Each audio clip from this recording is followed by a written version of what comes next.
How y'all doing today? This week we're looking at Module 4, which is going to be stemmed off of chapters 39 and 40 on electrical fundamentals. This week I will be also doing some video demos for you relating with the multimeter use, checking for batteries, starters, and alternator testing. I'll kind of demo that here in my garage. Was told that we're as of this coming week, we're not supposed to be on campus. At first we were allowed to be on campus, and now they said for us not to be on campus. So I'll be doing some videos. I've got my own tools and equipment here. I just need to get some resources. But we're going to look at Chapter 39, Electrical Fundamentals. Some of you guys may be taking your electrical course, 1307.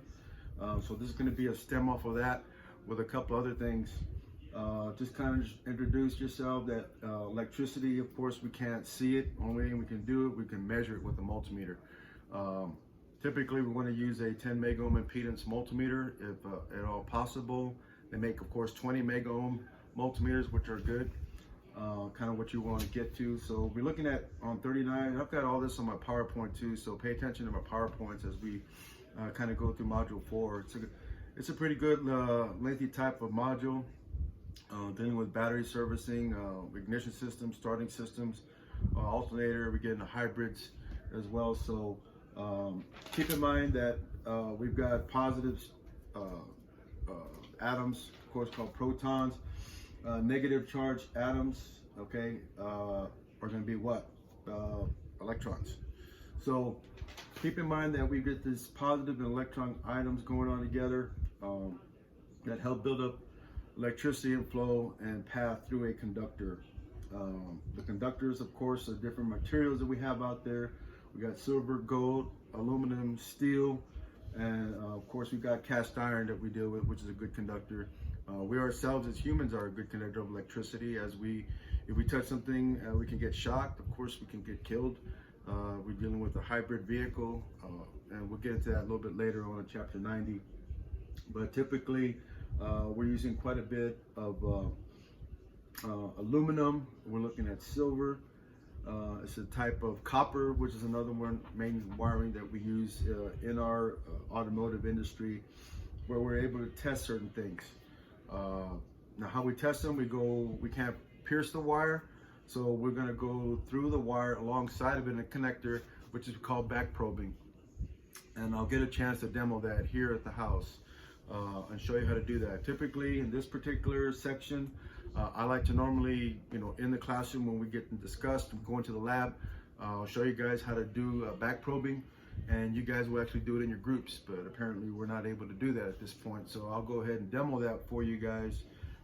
That way you can see how it's done, and if ever you need to diagnose any electrical fault or problem concern, and you have to go through a connector, I'll show you how to do it without damaging the connector or damaging the insulation part of the wire, which is the next step, an insulator.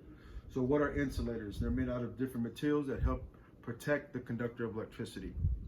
Anytime an insulator is compromised, we run the fear factor of the copper touching any metal surface, which would be a direct short to ground.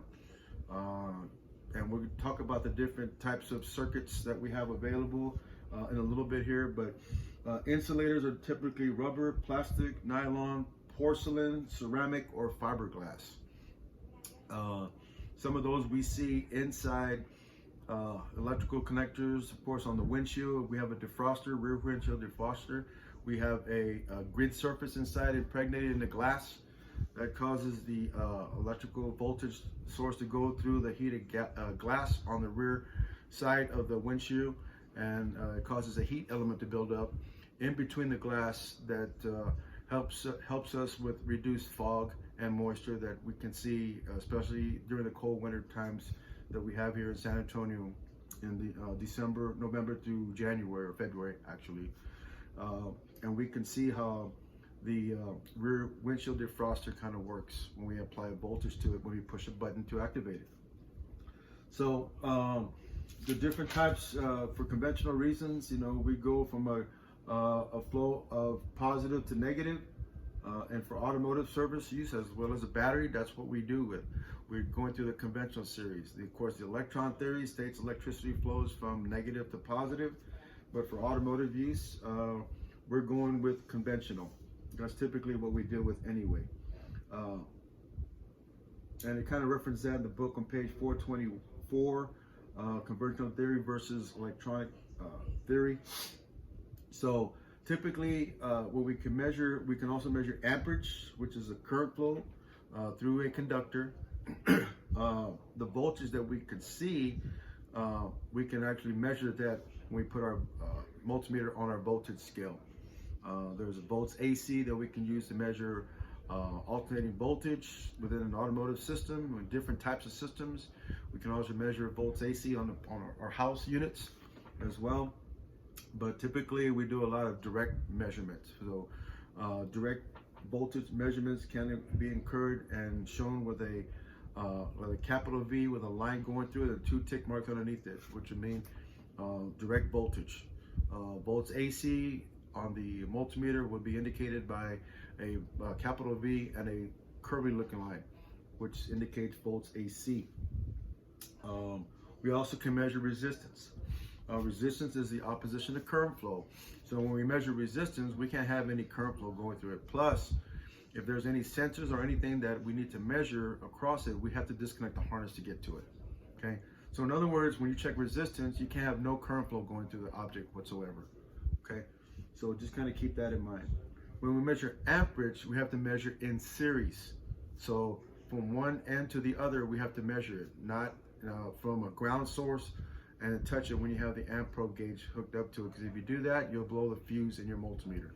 So as far as voltage goes to, we have to go with the leg end of the test light or leg end of the multimeter on ground, and the red probe lead will go on the voltage source of where we're going to check for voltage at. So we'll kind of get into that in a little bit here. We're going to move fast forward to chapter 40, because 39 and 40 kind of coincide together with each other. Of course, we're dealing with Ohm's law. E equals I times R, and then electromotive force versus the intensity, which is amperage, versus the resistance. Okay, so typically when we're looking at doing that, of course we need to know the difference of all three of them and how that affects, because it does affect when we the electrical side of it on our load circuit, especially when we have if we have one light that's bright and one that's real dim. We have some excessive resistance on that one, and we know that by the way the light produces a dim light. So therefore, calculating Ohm's law for us, we can determine and figure out where we're losing it at.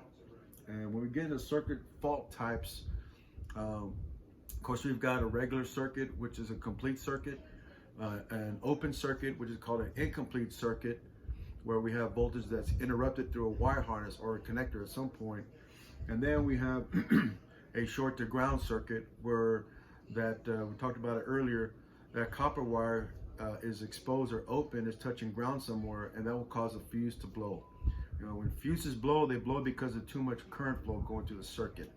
And then we have another one called a short to B plus voltage, which means that we have 2 adjacent wires maybe touching along a harness area somewhere, and both conductors are touching each other, and one's activating another circuit. So it's an unwanted voltage being applied to a circuit that's not intended to be applied to, and that's called a voltage to B plus. Okay. There are different types of short to grounds. It could be a short to ground at the wire harness, or it could be a short to ground at the load circuits. So the load circuits itself is eventually, like we talk about a horn. You've got your wires that go through it. You got a switch, a horn relay. Of course, the relay transfers that motion of low current to a high current on the other end of it to activate the load.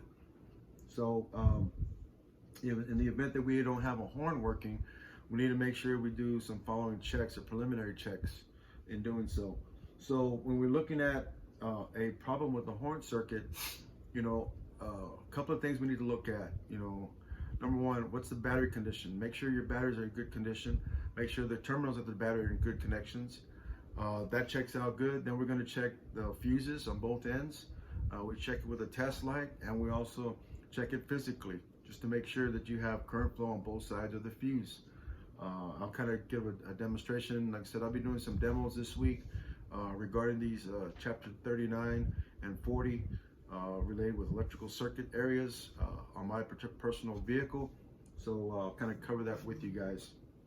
And then we also need to check to see if the fuse is blown. Okay, then we know we have a short to ground. So therefore, the next thing we need to do is get a wire schematic, because now we have to be pretty efficient at getting wire schematics out to be able to determine to see where the fault is. And here's where your electrical troubleshooting comes into place. You guys still have all data available, so probably we'll assign something regarding this chapter with you looking up a wire schematic for a particular horn circuit, just to kind of let me know what's going on with it. Okay, if we have excessive high resistance, of course, high resistance equals less current flow. So therefore, we are going to have a problem with our load source not working correctly. Okay, so that's kind of some of the things that we need to look at. Checking out the power side of the system to make sure that we have a good type of voltage side. We always want to check with a multimeter. So basically, we're going to be using the multimeter in this coming week with some demos. Get into electrical systems, some circuit faults, check for fuses, how to check the battery, doing a battery open circuit load test, short voltage test on the battery, battery drain test. Kind of show you how to do that. So this is going to be coming up this coming week here. Hopefully everybody's being safe out there.